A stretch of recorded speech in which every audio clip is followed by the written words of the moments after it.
आप फ्रांस के दक्षिण में एक यॉट पर हैं और समुद्र में रास्ता भटक जाते हैं। आपके फोन में सिग्नल नहीं है और जीपीएस ने काम करना बंद कर दिया है। आप किसी भी तरह तैरकर सुरक्षित नहीं पहुंच सकते। आपके बचने की संभावना लगभग 0 है। आज की कहानी कुछ ऐसी है, लेकिन कोटे d'Azur की धूप भरी फीलिंग्स की जगह अंटार्कटिका की जमा देने वाली हवाओं को सोचिए और शांत नीले पानी की जगह कल्पना कीजिए एक ऐसे समुद्र की जिसमें चारों ओर जितनी दूर तक देख सकते हैं ऊंची ऊंची बर्फ की चट्टानें भरी हैं। और फोन या जीपीएस के बारे में तो भूल ही जाइए। वैसे भी उस समय तो ये चीजें थी ही नहीं। तो हाँ, ऐसी किसी स्थिति से निकल पाना लगभग नामुमकिन है। लेकिन एंड्योरेंस जहाज के क्रू के लिए ये कोई काल्पनिक स्थिति नहीं थी, ये उनकी असली जिंदगी थी।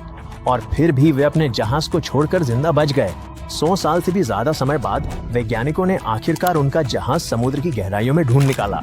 अब नई 3D इमेजेस की मदद से हम इस सबसे बड़ी असली जिंदगी की सर्वाइवल कहानी को फिर से जीवंत कर पा रहे हैं। ठीक है, शुरुआत से 1914 में एंग्लो आयरिश खोजकर्ता अर्नेस्ट शैकल्टन ने अपनी जिंदगी के सबसे साहसी अभियान के लिए 26 लोगों की टीम बनाई।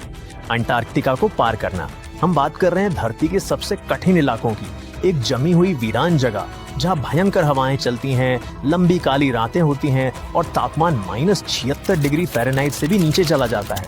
लेकिन एंड्योरेंस के क्रू के लिए वहां पहुंचना बस एक मजेदार सफर जैसा ही लगा। तो 8 अगस्त 1914 को उन्होंने अपनी पहली यात्रा के लिए जहाज रवाना किया और उसी साल अक्टूबर तक वे साउथ जॉर्जिया द्वीप पहुंच गए।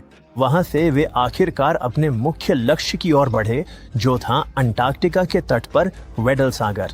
ये जगह अपनी भयंकर हवाओं, मोटी समुद्री बर्फ और जमा देने वाले पानी के लिए जानी जाती है। हाँ, ये जगह बिल्कुल भी आरामदायक नहीं है। साउथ जॉर्जिया छोड़ने के सिर्फ 2 दिन बाद ही एंड्योरेंस मोटी बर्फ के बीच फंस गई और उनकी रफ्तार बहुत धीमी हो गई। मोटी बर्फ की चट्टानों ने जहाज को ऐसे घेर लिया जैसे कोई धीमा शांत जाल हो। शुरुआत में क्रू ने इंतजार किया, शायद बर्फ टूट जाएगी, शायद जहाज बर्फ को चीरकर आगे बढ़ सकेगा। लेकिन दिन बीत गए, फिर हफ्ते, फिर महीने। जहाज फंस गया था, पूरी तरह से जमी हुई समुद्री बर्फ में अटका हुआ, हिल भी नहीं सकता था। फरवरी का महीना था। एंड्योरेंस के थोड़ी दूर आगे अचानक खुला पानी का एक छोटा सा हिस्सा दिखाई दिया। उम्मीद जगी, लेकिन वहां पहुंचना आसान नहीं था। जहाज अब भी ठोस बर्फ से घिरा हुआ था, रास्ता पूरी तरह से बंद था। कुछ बर्फ तो लगभग 18 फीट मोटी थी। क्रू ने पूरा दिन मेहनत की, बर्फ में एक संकरा रास्ता काटते हुए। अगले दिन उन्होंने फिर कोशिश की। उन्होंने रस्सियों का इस्तेमाल करके बर्फ के बड़े बड़े टुकड़े भी हटाए, जिनमें से हर एक का वजन लगभग 20 टन था। लेकिन जो जगह उन्होंने साफ की थी वो जहाज को पर्याप्त गति देने के लिए बहुत छोटी थी और हालात और भी खराब हो गए क्योंकि बर्फ फिर से जमने लगी थी। किसी समय कप्तान ने फैसला किया कि अब उन्हें रुकना होगा। और भी कई महीने बीत गए और जहाज पूरी तरह से फंस गया था। उन्होंने यहाँ वहाँ बर्फ में कुछ दरारें भी देखी, लेकिन कुछ भी उनकी मदद नहीं कर सका। इसके बाद धीरे धीरे हालात और भी ज्यादा बिगड़ने लगे थे। बर्फ का दबाव अब सिर्फ जहाज को रोक नहीं रहा था, वो उसे कुचल रहा था। आप लकड़ी की चरमराहट और जहाज के ढांचे की आवाज सुन सकते थे। धीरे धीरे करते हुए जहाज अब चकनाचूर होने लगा। फिर आखिरकार अक्टूबर में, पूरे 1 साल बाद, शैकल्टन ने ये कठिन फैसला किया, अब जहाज को छोड़ दो। और वो सही था, क्योंकि ये नवंबर में एंड्योरेंस बर्फ के दबाव के आगे झुक गया। आगे के मस्तूल गिर गए क्योंकि जहाज का अगला हिस्सा कुचल गया था। कुछ दिनों के बीत जाने के बाद जहाज का पिछला हिस्सा बर्फ से ऊपर उठ गया और फिर पूरा मलबा गहरे समुद्र के पानी में समा गया और इसी तरह एंड्योरेंस गायब हो गया, बर्फ के नीचे दफन हो गया। ठीक है, लेकिन क्रू का क्या हुआ? आदमी जो भी बचा सकते थे लेकर बर्फ पर ही कैंप लगा लिया, हर दिशा में सिर्फ सफेदी के बीच फंसे हुए। ना कोई रेडियो, ना कोई मदद आने वाली और ना ही ये पता कि बर्फ कब तक टिकेगी। महीनों तक वे जमी हुई समुद्री बर्फ के साथ बहते रहे, चलते फिरते बर्फ के टुकड़ों पर डेरा डाले, हमेशा सतर्क रहते हुए। आखिरकार वे छोटे लकड़ी के लाइफ बोट्स में चढ़ गए और जमा देने वाले पानी में चप्पू चलाने लगे, ऊंचे ऊंचे हिमखंडों से बचते हुए, लहरों से जूझते हुए जो उन्हें पूरी तरह भिगो देती थीं। ये थकाने वाला था, जमा देने वाला था, डरावना था, लेकिन वे चलते रहे। आखिरकार वे एक सुनसान पथरीली जगह पर पहुंचे जिसे एलिफेंट आइलैंड कहा जाता है, जो 1 साल से भी ज्यादा समय में उनकी पहली ठोस जमीन थी। लेकिन वो निर्जन थी और वहां से बचाव की कोई असली उम्मीद नहीं थी। तो शेकल्टन ने अपने 5 सबसे काबिल लोगों को सावधानी से चुना, सबसे मजबूत लाइफ बोट में जरूरी रसद और सामान लादा और मदद लाने के लिए 800 मील लंबे खुले समुद्र के सफर पे साहस के साथ रवाना हो गए। इस यात्रा में 2 हफ्ते से ज्यादा का समय लगा और उन्होंने हर वो चीज झेली जो किसी भी इंसान को पागल कर सकती है। तूफान, जमा देने वाली बर्फीली फुहारें और छोटी इमारतों जितनी बड़ी लहरें। लेकिन शेकल्टन ने अपनी सकारात्मकता बनाए रखी। अपने आदमियों को खोना उनके लिए कोई विकल्प नहीं था। उनकी अद्भुत नेतृत्व क्षमता की वजह से वे जमीन तक पहुंचने में सफल रहे। वे साउथ जॉर्जिया द्वीप पर उतरे, लेकिन जिस जगह उन्हें पहुंचना था उसके ठीक विपरीत दिशा में। इसका मतलब था कि उन्हें अब भी द्वीप के पार 36 घंटे की पैदल यात्रा करनी थी ताकि दूसरी तरफ स्थित व्हेलिंग स्टेशन तक पहुंच सकें। शुक्र है वे वहां पहुंच गए। अगर आप उनकी जगह होते तो शायद एक गर्म पानी का शावर लेते और कुछ महीनों के लिए सिकुड़ कर पड़े रहते। लेकिन शेकल्टन के लिए ये कोई विकल्प नहीं था। उन्होंने आराम नहीं किया। इसके बजाय उन्होंने तुरंत ही उन 22 लोगों को बचाने की योजना बनानी शुरू कर दी जो अब भी एलिफेंट आइलैंड पर फंसे हुए थे। कई असफल बचाव प्रयासों के बाद अधिकारियों ने आखिरकार शेकल्टन को एक टगबोट उधार दी। ये एक प्रकार की नाव होती है जो अन्य जहाजों को धक्का देकर या खींचकर आगे बढ़ाती है। जब वे 30 अगस्त 1916 को एलिफेंट आइलैंड के पास पहुंच रहे थे तो कप्तान ने कुछ देखा। किनारे से धुआं उठता हुआ एक सिग्नल। हाँ, तमाम मुश्किलों के बावजूद सभी लोग जीवित बच गए थे। जैसा कि आप पहले जानते हैं, जहाज वहां तक नहीं पहुंच पाया था। ये पूरी तरह से गायब हो गया था जब तक कि 2022 में इसे आखिरकार वेंडल सागर में समुद्र तल पर लगभग 10,000 फीट की गहराई में खोज नहीं लिया गया। ये खबर दुनिया भर में सुर्खियों में रही और एंड्योरेंस की फुटेज में दिखा कि वो बर्फीले पानी में बेहद अच्छी हालत में संरक्षित थी। उसकी लकड़ियां बिल्कुल नई जैसी लग रही थी और उसकी मूल संरचना अब भी सलामत थी। जहाज के मलबे को स्पंज, समुद्री एनेमोन, समुद्री लिली और स्टारफिश ने ढक रखा था। ये सब कुछ हैरान कर देने वाला और रहस्यमय था। लेकिन ये इतनी अच्छी हालत में कैसे है?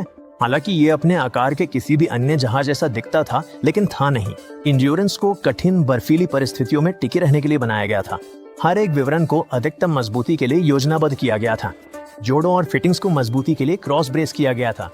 ये मोटे ओक और नॉर्वेजियन फर की तख्तियों से बना था और ऊपर से ग्रीन हार्ट नामक बेहद मजबूत लकड़ी से ढका हुआ था। जहाज का अगला हिस्सा बर्फ का सीधा सामना करने के लिए बनाया गया था। हर एक लकड़ी का टुकड़ा एक ही ओक के पेड़ से लिया गया था, जिसे जहाज की मोड़ के अनुसार आकार दिया गया था। यही वजह थी कि वे लोग बर्फ में इतने लंबे समय तक टिके रह सके। 2024 के अंत में विशेषज्ञों ने जहाज का पहला 3D स्कैन किया। उन्होंने हर कोन से मलबे का नक्शा बनाने के लिए पानी के नीचे चलने वाले रोबोट्स का इस्तेमाल किया और हजारों तस्वीरें लीं। इन सभी तस्वीरों को जोड़कर एक डिजिटल ट्विन बनाया गया और अब आप इसे ऑनलाइन देख सकते हैं। लेकिन मलबे के पास जाने का ख्याल छोड़ दीजिए। मेरा मतलब है, अंटार्कटिका अब भी धरती के सबसे दूर दराज इलाकों में से एक है, तो वहां पहुंचना ही अपने आप में एक बहुत बड़ी चुनौती हो सकती है। जैसे जैसे दुनिया गर्म हो रही है और दक्षिणी ध्रुव की बर्फ पिघलती जा रही है, विशेषज्ञों का मानना है कि मलबे तक पहुंचने के और मौके मिलेंगे, लेकिन वे इसे सुरक्षित रखना चाहते हैं। यहाँ तक कि एंड्योरेंस को संरक्षित करने के तरीकों पर भी चर्चा हो चुकी है। एक सुझाव ये है कि क्रूज शिप मालिकों से सहमति ली जाए कि वे मलबे के पास बिल्कुल ना जाएं। तो हाँ, ये कहना शायद सुरक्षित है कि आम लोग शायद कभी भी इसे करीब से देखने नहीं जा पाएंगे, कम से कम निकट भविष्य में तो नहीं। लहरें पहले से कहीं ज्यादा ऊंची उठ रही हैं और दुनिया के सबसे रहस्यमय द्वीपों में से एक को निगलने वाली हैं। 2080 तक बढ़ता समुद्र का स्तर आहू टुंगारिकी तक पहुंच सकता है। ये रापा नुई, जिसे ईस्टर आइलैंड भी कहते हैं, पर स्थित प्रसिद्ध धार्मिक मंच है। दुर्भाग्यवश ये सिर्फ एक अनुमान नहीं है। हवाई विश्वविद्यालय मानुआ के शोधकर्ताओं ने पहले ही आंकड़े निकाल लिए हैं और अपने निष्कर्ष जर्नल ऑफ कल्चरल हेरिटेज में साझा किए हैं। उनके अध्ययन से पता चलता है कि 51 अन्य सांस्कृतिक स्थलों, जिनमें प्रसिद्ध मोआई मूर्तियां भी शामिल है, को भी बाढ़ का खतरा हो सकता है। लेकिन इन सब नाटकीय बातों से पहले चलिए रापा नुई के बारे में और जानते हैं। ये ईस्टर आइलैंड का मूल लाभ है। पॉलिनेशिया के लोग यहाँ बहुत पहले, लगभग 300 ईस्वी में आके बसे थे। एक बार जब वे यहाँ बस गए तो उन्होंने अपनी अनोखी और रचनात्मक संस्कृति बनानी शुरू कर दी। 10वीं से 16वीं शताब्दी के बीच उन्होंने विशाल धार्मिक मंच बनाए, जिन्हें आहू कहा जाता है, और बड़े बड़े मूर्तियां बनाई, जिन्हें मोआई कहा जाता है, जो पूर्वजों के सम्मान में बनाई गई थी। ये विशाल मूर्तियां आज भी खड़ी हैं, जो द्वीप को एक रहस्यमयी माहौल देती हैं। रापा नुई नेशनल पार्क इन सबकी सुरक्षा करता है। ये एक चिली का वन्यजीव क्षेत्र है जो रापा नुई संस्कृति का केंद्र है। यहाँ की वास्तुकला और मूर्तियां पूरी तरह से अनोखी हैं, यहाँ तक कि अन्य पॉलिनेशियन द्वीपों की तुलना में भी। ईस्टर आइलैंड बेहद दूरस्थ है। यह सचमुच दुनिया का सबसे दूर बसा हुआ द्वीप है, जो मुख्य भूमि चिली से 2300 मील दूर स्थित है। ये द्वीप 64 वर्ग मील में फैला है और वर्ल्ड हेरिटेज साइट लगभग 27 वर्ग मील में फैली है, जिसमें 4 छोटे छोटे पास के द्वीप भी शामिल हैं। रापा नुई नेशनल पार्क पुरातात्विक खजानों से भरा हुआ है। विशेषज्ञों का अनुमान है कि यहाँ लगभग 900 मोआई, 300 से अधिक आहू और हजारों अन्य संरचनाएं हैं जो खेती, अंतिम संस्कार, घरों और रोजमर्रा की जिंदगी के लिए बनाई गई थीं। मोआई वाकई अद्भुत है। कुछ की ऊंचाई 6.5 फीट है, जबकि कुछ लगभग 66 फीट तक पहुंचते हैं। अधिकांश को पीले भूरे लावा से तराशा गया था, जिसमें साधारण बेसाल्ट के औजारों का इस्तेमाल किया गया, जिन्हें तोकी कहा जाता है। कुछ मोआए अभी भी तराशे जा रहे थे, कुछ को उनके अंतिम आहू तक ले जाया जा रहा था और कुछ को गिराकर फिर से खड़ा किया गया था। खदानें जैसे रानो रेरू को आज हमें दिखाती हैं कि मूर्तियां कैसे बनाई जाती थीं। आहू हर आकार और प्रकार में आते हैं। सबसे बड़ा है आहू टोंगारी की, जिसके ऊपर 15 मोआई एक कतार में खड़े हैं। अधिकांश आहू में सावधानी से तराशे गए पत्थरों का एक ऊंचा मंच होता है, एक ढलान होती है जिसे अक्सर चिकने समुद्री कंकड़ों से पक्का किया जाता है, और सामने एक समतल क्षेत्र होता है। चट्टानों पे कला हर जगह है। आप हर तरह की शैलियों में चित्रलिपि और शिलालेख पा सकते हैं। गुफाओं में और भी ज्यादा नक्काशियां छुपी हुई हैं। यहां तक कि गांव, खेत और अन्य संरचनाएं भी बेहद दिलचस्प हैं। 16वीं सदी तक अध्ययनों के अनुसार रापा नुई समाज एक बड़े संकट का सामना कर रहा था। प्राकृतिक संसाधन कम पड़ने लगे थे, संस्कृति में बदलाव आना शुरू हो गया। कई विशालकाय स्मारक नष्ट हो गए थे। पूर्वजों की पूजा की जगह मैनबर्ड, मानव पक्षी पूजा ने ले ली। यह पूजा रानोकाव ज्वालामुखी के पास ओरोंगो में केंद्रित थी। वहां 54 अर्ध भूमिगत पत्थर के घर हैं, जो सभी दीर्घ वृत्ताकार आकार के हैं और पक्षियों व प्रजनन से जुड़ी नक्काशियों से सजे हुए हैं। ये पूजा 19वीं सदी के मध्य तक चली। शायद इसमें कोई हैरानी नहीं कि उपनिवेशवाद ने यहाँ बहुत बड़े बदलाव लाए। पशुपालन, जंगलों का स्थानांतरण और बीमारियों ने स्थानीय आबादी को घटाकर मुश्किल से 100 से कुछ अधिक लोगों तक सीमित कर दिया। आज ये द्वीप मूल रापा नुई लोगों के वंशजों के साथ साथ प्रवासियों का भी घर है।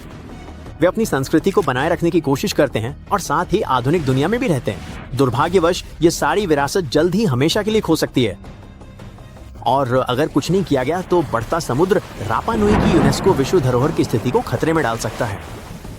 वैज्ञानिकों का कहना है कि इन खतरों को जानना सिर्फ पहला कदम है। अगर हम सच में समझ लें कि क्या हो रहा है, तो हम ये पता लगा सकते हैं कि प्राचीन स्मारकों की रक्षा कैसे की जाए। टीम ये देखना चाहती थी कि रापा नुई के लिए समुद्र का बढ़ना कितना बुरा हो सकता है। इसलिए उन्होंने द्वीप का एक डिजिटल ट्विन बनाया और तट के साथ लहरों को ट्रैक करने के लिए बेहद विस्तृत कंप्यूटर मॉडल चलाए। फिर उन्होंने उन बाढ़ के नक्शों को सभी सांस्कृतिक स्थलों के डेटा के ऊपर रखा जो उन्हें स्थानीय साझेदारों की मदद से मिले थे। वे ये देखना चाहते थे कि सबसे पहले कौन से स्थल प्रभावित होंगे। नतीजे काफी चौंकाने वाले हैं। समुद्र स्तर में वृद्धि हर जगह तटों के लिए खतरा बन रही है, लेकिन अब सवाल यह है कि यह कब और कैसे होगा। शोधकर्ताओं की समय रेखा दिखाती है कि 2080 तक लहरें अहुतंगा रिकी तक पहुंच सकती हैं। यही वो प्रसिद्ध मंच है जहां मोआई मूर्तियां हैं, जो द्वीप की संस्कृति का केंद्र है। डेटा बिल्कुल स्पष्ट है और समय तेजी से बीत रहा है। द्वीप के लोगों को अभी योजना बनाना शुरू कर देना चाहिए, इससे पहले कि समुद्र उनकी चीजें छीनना शुरू कर दे। और ईस्टर आइलैंड ही एकमात्र संभावित आपदा स्थल नहीं है जो प्राकृतिक तत्वों से जूझ रहा है। पेरू का पुराना शहर चान भी चरम मौसम की मार झेल रहा है।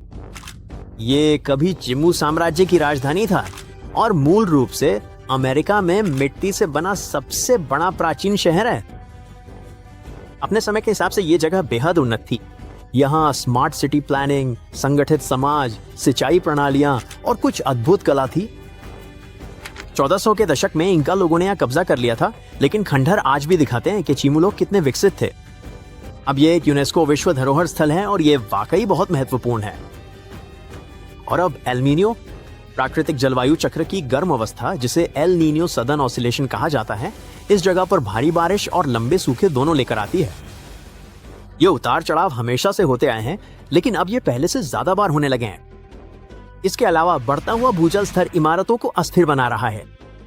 इससे निपटने के लिए लोग जल स्तर को नियंत्रित कर रहे हैं, दीवारों की मरम्मत कर रहे हैं, वास्तुकला का दस्तावेजीकरण कर रहे हैं, स्थानीय लोगों को प्रशिक्षण दे रहे हैं, जागरूकता बढ़ा रहे हैं और आपदा योजनाएं बना रहे हैं। तूफान और सिकुड़ते समुद्री क्षेत्र भी कनाडा के हर्शल द्वीप पर 19वीं सदी की वेलिंग बस्ती के लिए समस्याएं पैदा कर रहे हैं। स्थिति इतनी खराब हो गई है कि इमारतों को सूखा और बाढ़ से बचाने के लिए अंदर की ओर स्थानांतरित करना पड़ा।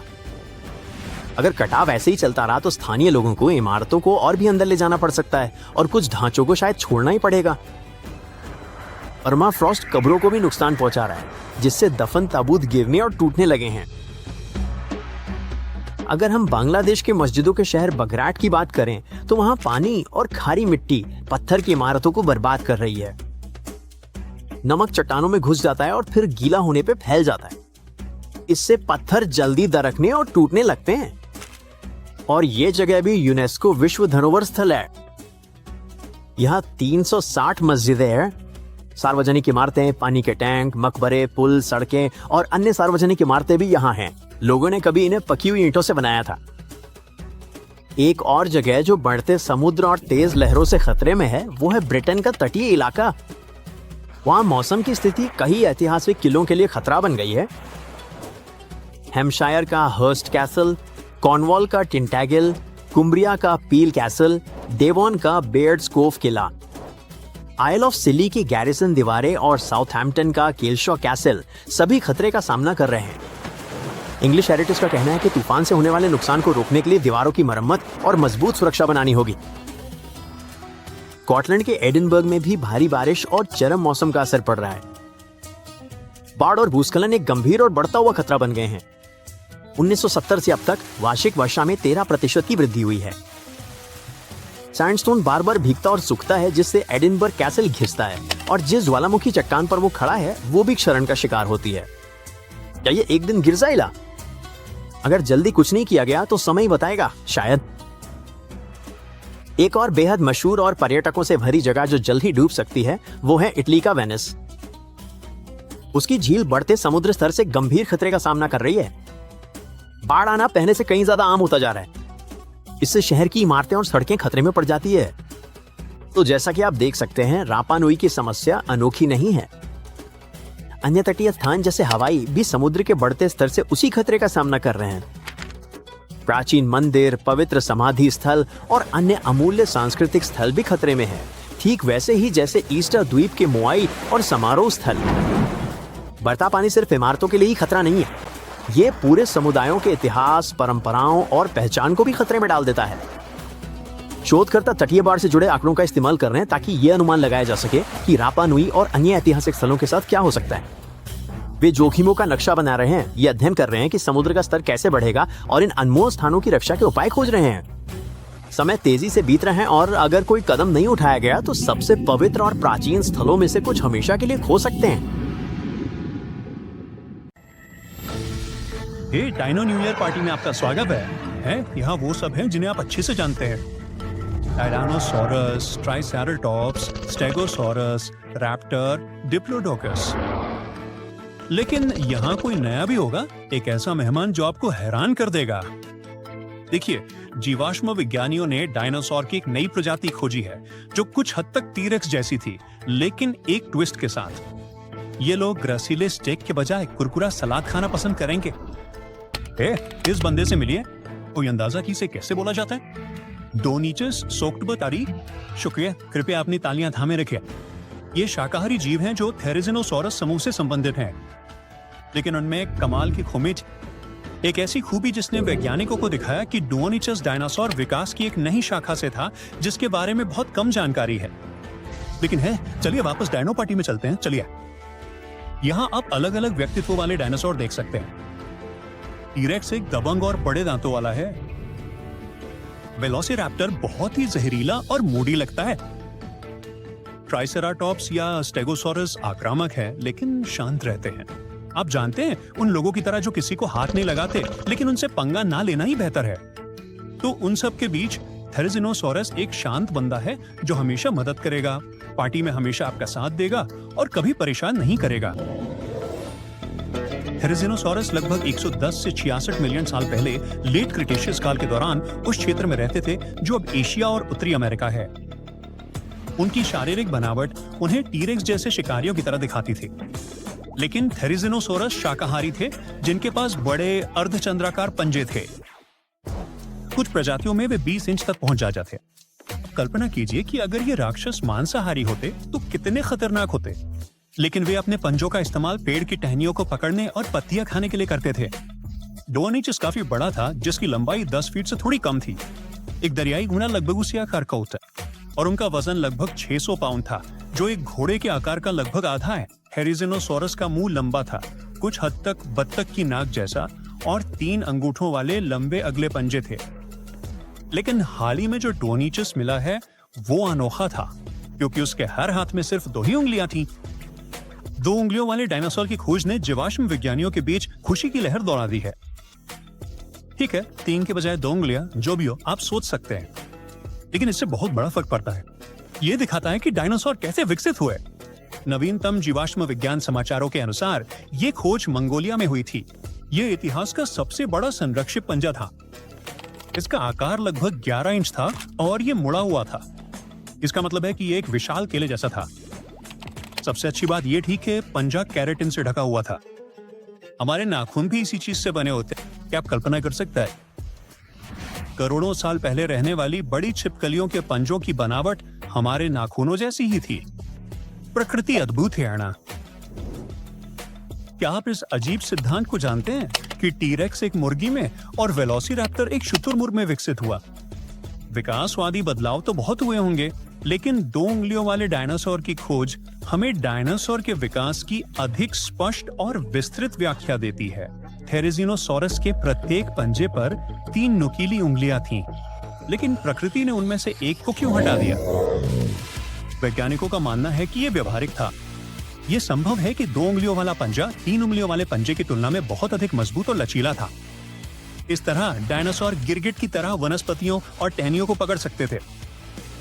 वैज्ञानिकों ने यह भी सुझाव दिया है कि 2 उंगलियों वाले लंबे पंजे ने डायनासोर को अपनी रक्षा करने, अपने साथियों की देखभाल करने और खेलने में भी मदद की। ये कल्पना करना कठिन है कि वे क्या खेल रहे होंगे। शायद वे हाई फाइव करते थे या हाई टू। ये बहुत अच्छा होता अगर उन्होंने उन पंजों का इस्तेमाल न केवल भोजन लेने के लिए बल्कि शिकारियों से लड़ने के लिए भी किया होता। और शिकारियों की बात करें तो टीरेक्स के सामने के पंजों की संरचना भी ऐसी ही थी, लेकिन उसके छोटे पंजे बेकार थे। कितना अच्छा होता अगर डायनोनिकस उनके साथ मुक्केबाजी कर पाता या पेड़ों पे चढ़ पाता। हाँ, ये एक शाकाहारी था, लेकिन इसका मतलब ये नहीं है कि दूसरे खतरनाक डायनासोर उसे डरा सकते थे। बस ये मान लेते हैं कि डायनोनिकस थोड़ा कमजोर था, पर ताकतवरों के लिए डरावना था। इसीलिए डायनासोर पार्टी में उसका सबसे ज्यादा स्वागत किया जाता। लेकिन इस पार्टी का सबसे अजीब मेहमान डायनोकेरस होता, जिसे भयानक हाथ कहा जाता है। डायनोनिकस का मामला दिखाता है कि कैसे डायनासोर 3 उंगलियों वाले पंजों से 2 उंगलियों वाले बन गए। डायनोकेरस दिखाता है कि प्राचीन छिपकलियां घोड़े या किसी और चीज में विकसित हो सकती थीं। ये सुनने में अजीब लगता है, लेकिन आइए इस जीव को बेहतर तरीके से जानते हैं। 1965 में मंगोलिया के गोबी रेगिस्तान में एक अज्ञात डायनासोर की भुजाएं, हाथ और कंधे की हड्डी मिली थी। जब जीवाश्म विज्ञानियों ने हड्डियों को एक साथ रखा तो उन्हें 2 लंबी डरावनी भुजाएं मिली। कई सालों तक वे भुजाएं बिना शरीर के संग्रहालय में रखी रहीं। ये देखने में मजाकिया और थोड़ा डरावना लगता था।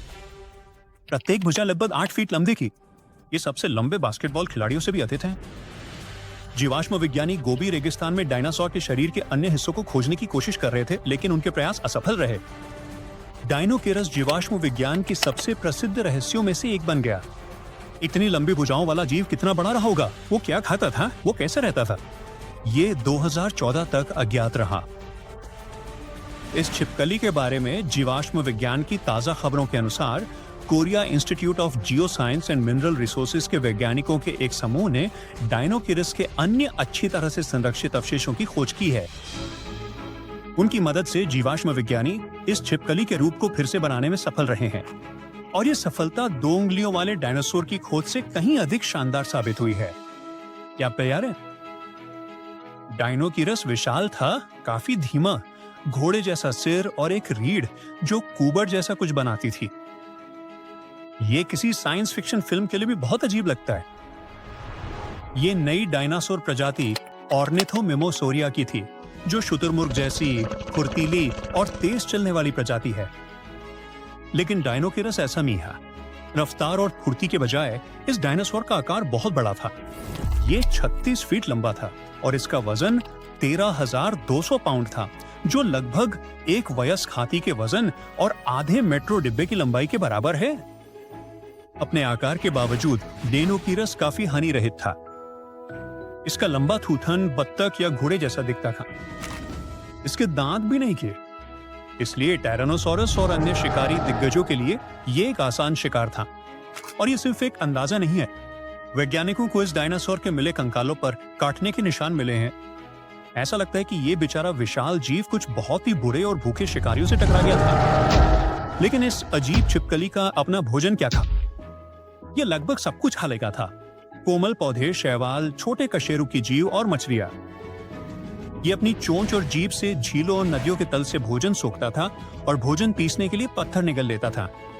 वे पत्थर भोजन के टुकड़ों को कुचल देते थे और इस तरह पेट को चीजों को आसानी से पचाने में मदद मिलती थी। डायनासोर अपने भयानक हाथों का इस्तेमाल पेड़ों और जमीन से खाना खोदने और उठाने के लिए करता था। लेकिन इसके शरीर का सबसे अजीब हिस्सा इसकी पीठ और पूंछ थी। इसकी पूंछ के अंत की हड्डियां एक एकल संरचना में जुड़ी हुई थीं, जिसे पाइगोस्टाइल कहा जाता है। ये चीज आधुनिक पक्षियों के पंखों को सहारा देती है। अब यह संभव है कि डायनोकीरस अपनी पूंछ को पंखे की तरह हिलाता हो और इसकी पीठ पर मोटी हड्डियों के कांटे थे जो इसकी रीढ़ से ऊपर निकले हुए थे। ये देखते हुए कि वे हड्डियां त्वचा से ढकी हुई थीं, पूरी अजीब कंकाल संरचना एक पाल की तरह दिखती थी। आप जानते हैं कि डायनासोरों का विकास इतने अजीब आकार में कैसे हुआ? और शायद खुद से पूछें, अरे इसका क्या मतलब है? खैर, वैज्ञानिकों का मानना है कि रीढ़ से निकलने वाले स्नायु बंधन डायनासोर के भारी पेट और पैरों को सहारा देने में मदद करते हैं। ये कैसे काम कर सकता है, इसे बेहतर ढंग से समझने के लिए केबल स्टेड थूड़ों की कल्पना करें। लंबे ऊर्ध्वाधर बीमों में कई केबल होते हैं जो सड़क को थामे रखते हैं। उसी तरह डेनोकीरस के कांटे और स्नायु बंधन डायनासोर के वजन को संभालने में मदद करते हैं। अब हमारी डायनो पार्टी में वापस चले तो ये एक शर्मीला लंबा लड़का होगा जो गलती से गिलास गिरा देता है और आपको अजीब महसूस कराता है। ये अकेला है, ये दोस्त ढूंढने के सपने देखता है और ये उन्हें जरूर ढूंढ लेगा। डिप्लोडोकस एक बेहतरीन साथी साबित हुआ। 2 उंगलियों वाला एक शाकाहारी डायनासोर जो शिकारी जैसा दिखता है और 2 लंबी भुजाओं वाला घोड़े जैसा विशाल जीव हमें दिखाता है कि डायनासोर का विकास कितना विविध हो सकता है। टी-रेक्स, वेलोसिरैप्टर, डिप्लोडोकस और अन्य प्राचीन दुनिया के सुपरस्टार हैं। कितना अच्छा होता अगर जीवाश्म विज्ञानी डायनासोर की ऐसी नई प्रजातियां खोज पाते जो इन पुराने दिग्गजों को उनकी प्रसिद्धि के शिखर से हटा देती। क्या आप डायनोकीरस और डायनोनिकस वाली कोई फिल्म देखना चाहेंगे? हाँ, मैं तो चाहूंगा। इस देश के सरकारी अधिकारी आपसे कुछ गोपनीय रख रहे हैं। वे कदापि नहीं चाहते कि साधारण जनता को कभी भी इस कड़वी सच्चाई का पता चले। आप इंटरनेट पे बहुत सारी नकली तस्वीरें और गलत स्थान देख सकते हैं, लेकिन उनमें से लगभग कोई भी सच नहीं है। तो वे कौन सा रहस्य छिपा रहे हैं? आपको निश्चित रूप से यह सुनने की उम्मीद नहीं होगी। वे एक पेड़ छिपा रहे हैं।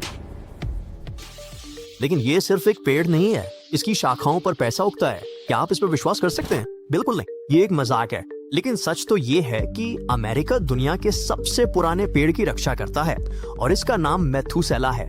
आप इसे गूगल कर सकते हैं और आपको बहुत सारी नकली तस्वीरें और कुछ पुराने गांठदार एस्पेन मिलेंगे। मेथुसेला की असली तस्वीरें काफी दुर्लभ हैं और इसका स्थान आज भी एक रहस्य बना हुआ है।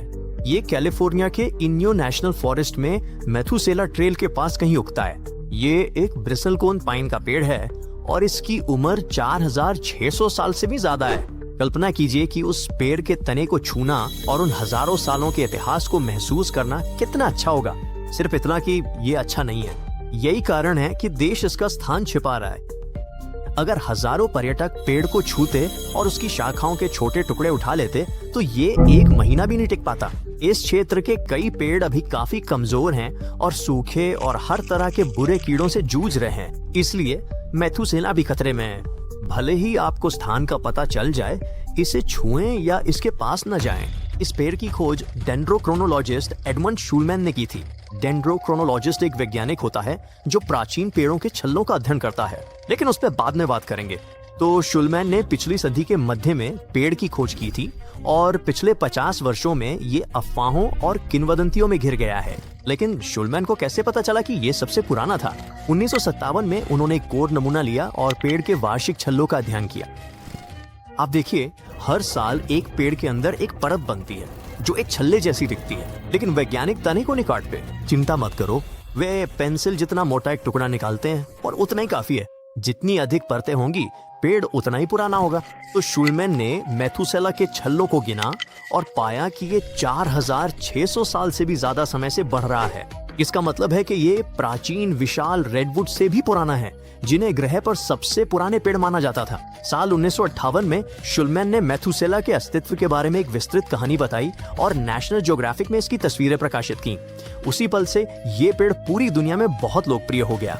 बहुत से लोग इससे एक शंकु या टहनी तोड़ना चाहते थे, इसलिए अधिकारियों ने पेड़ के स्थान के बारे में जानकारी प्रकाशित करने पर रोक लगा दी। बाद में अन्य वैज्ञानिकों ने मेथुसेला के छल्लों की जांच की और सुझाव दिया कि ये छोटा हो सकता है। हालांकि कुछ छल्ले गिनने के लिए बहुत धुंधले या क्षतिग्रस्त थे।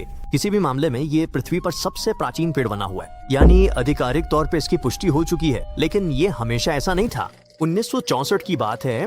डोनाल्ड आर करी नाम के एक भूगोलवेत्ता को प्रोमीथियस नाम का एक पेड़ मिला जो लगभग 5000 साल पुराना था। और जानते हैं उन्होंने क्या किया? उन्होंने बस उसे काट दिया।